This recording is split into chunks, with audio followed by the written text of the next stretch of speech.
All right, what is up? Welcome back to Syrup Recaps.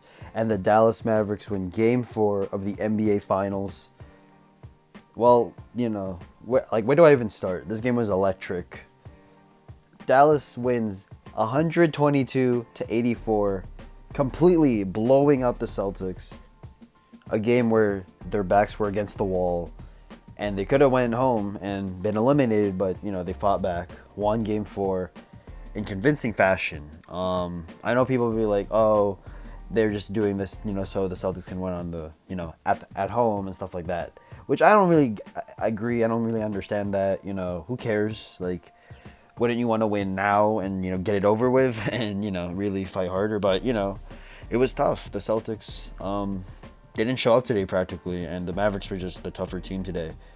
I put in my notes, the Mavericks got the lead and never let it go. They really didn't let it go because as soon as the Mavericks got that double-digit lead, they just ran with it with this game, and yeah, and it was mostly off the started off with Luka and Kyrie setting the tone, being the great leaders they are. Practically the Mavericks team that we came to know through this playoff run from the first three rounds, in the first round, the second round, and the conference finals. This is the team that got to the finals and showing off to people that this is the team and this is why they are here against the Celtics in this finals. Luka dropped 29 points. Kyrie had 21. Not crazy stats, but it was enough to win the game. And I gotta give credit where it's due. The role players stepped up today. Dante Exum had a crazy run in the first quarter. Jaden Hardy was really good today. Tim Hardaway Jr.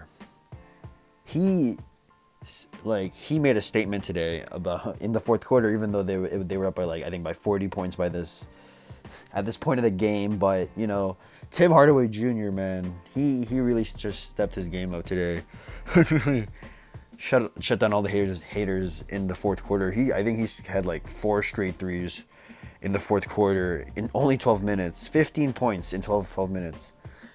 Completely going crazy, looking like prime Ray Allen out there. Also, Josh Green had a good putback dunk in the first quarter too. Another role player that played well today. Derek Lively had a double-double, 11 and 12. Daniel Gafford had a good impact on this game too. Defensively, and I think the whole team did. It was a team effort on both sides of the floor today, and that's why the Mavericks got the win. Maybe this might lead to something good. I'll get to that after I talk about the Celtics, a team that looked like a shell of themselves. They just, again, I think this is I think we saw the biggest flaws with the Celtics teams today. Is that they really shooting their way out of issues and out of problems, and that really hurt them today. Them chucking a bunch of shots, I think, is what hurt them and kind of led to their downfall in this game. The Celtics only scored 35 points at the half, which is crazy to think about. And I think it was already a 29 to 20 point lead at that point. I think the halftime score was 35 to 61. It was completely.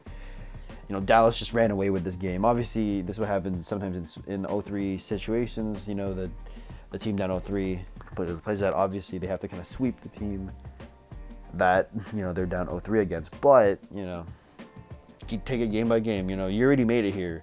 This isn't the second round and you're down 0-3. You're in the finals. Then there is no next round. There's a trophy at the end of this. So obviously, just make it an interesting series, even if they don't win or lose, win or lose. And I'll say it again, yeah, win or lose, it doesn't matter.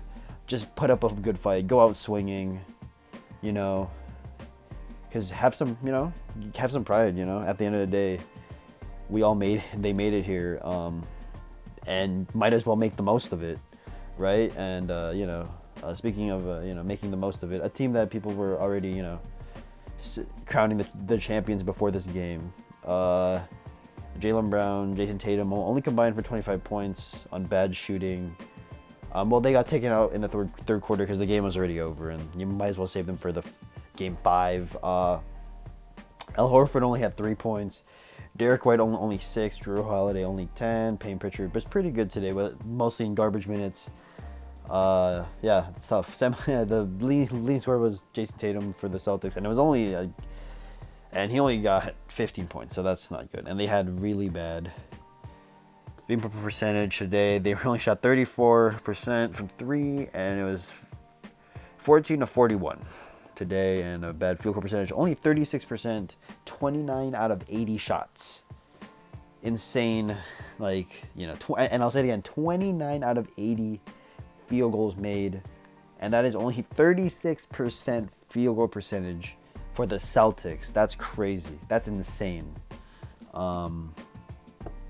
Yeah, it's just a convincing win here. Just a statement win, showing that they're not gonna go out. They're not gonna give up. They're gonna put up a fight, and I really gotta respect that. I also gotta say, there was a crazy play by Derek Lively. Speaking of role players playing well, something that did not happen today for the Celtics. Derek Lively hit a 3 today. That was insane. I think that might be his first 3 of his career. Yeah, and good timing. It's in an elimination game in the finals. Way better than Klay Thompson. And as we know, earlier this season or earlier in this playoffs in the play-in tournament, Klay Thompson went 0 for 10 in an elimination game. And it's crazy. Derek Lively scored, had more 3-pointers in this game than Klay Thompson. There you go. That's just a little factoid I thought about right now. So that's actually insane. So yeah, Derek Lively has made more threes in a elimination game than Klay Thompson this season. Crazy. All right, up next, I'll start talking about the potential and the chances of an 0-3 comeback in the NBA. I actually made a mistake in the last video. I said I think teams were 0 for 154. Actually, teams now are 0 for 156 when they're down 0-3. And in NBA specifically, in other sports, this has happened a lot of times. It's not often, but it has happened in other sports. In baseball, it happened once. The Boston Red Sox back in 2004 came back from an 0-3 against the New York Yankees. And it's happened a lot in NHL. I think back in 1942, the Toronto Maple Leafs came back from 0-3 back in the Stanley Cup Finals. It was against the Detroit Red Wings. In 1975, the New York Islanders came back from being down 0-3. The Philadelphia Flyers did it back in 2010. And the Los Angeles Kings did it back in 2014. This is something that has happened 4 times in the NHL, once in baseball, and there have been 4 unsuccessful 0-3 comebacks in the NBA. In the 1951 NBA Finals, the New York Knicks almost came back against the Kings, at the time known as the Rochester Royals. In 1994, the Denver Nuggets almost came back against the Utah Jazz. In 2003, the Portland Trailblazers almost came back from 0-3 against, funny enough, the Dallas Mavericks. And last year, obviously, the Boston Celtics almost did it against the Heat. Obviously lost in Game 7, but getting to that point is something I think is where this team needs to really focus on. And I think taking it game by game will definitely help that chance, because this is a different scenario. This is the finals, and you might as well make the most of it, kind of like the way LeBron did back in 2016.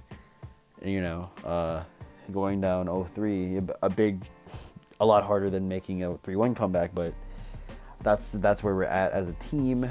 And I think Dallas has a chance now if they win Game 5. Right now, it's still, they could, it's nothing special right now, but if they can go win back-to-back games and force a Game 6 coming back to Dallas, that's what I think I want to see from this team, for sure, 100%.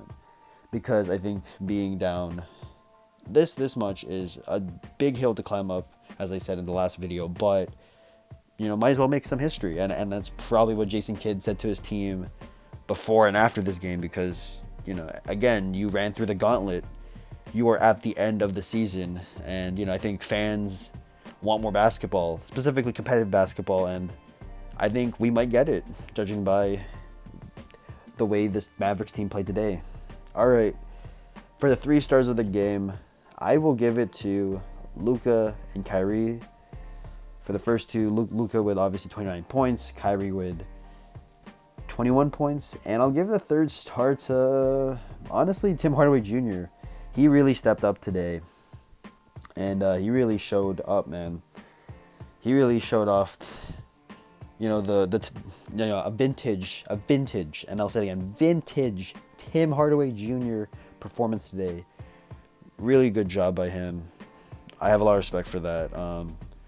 And he only did it in 12 minutes, so that was crazy. For the J.R. Smith Award, I might give that to Sam Hauser. He was the second leading scorer in the Celtics, behind Jason Tatum. And I think some of it was in garbage minutes, but that guy is really good. And I feel like, he's probably the only Celtics player that showed up to play today. And yeah, he was probably one of the best players on the floor for them today. And yeah, I think this is a very convincing win, and I'm very excited to see Game 5 on Monday. I really hope, people are more excited now, especially there might be a chance at 0-3 comeback, and I think it's better for the NBA and better for the fans. All right, I'm Jalen, and this has been Syrup Recaps.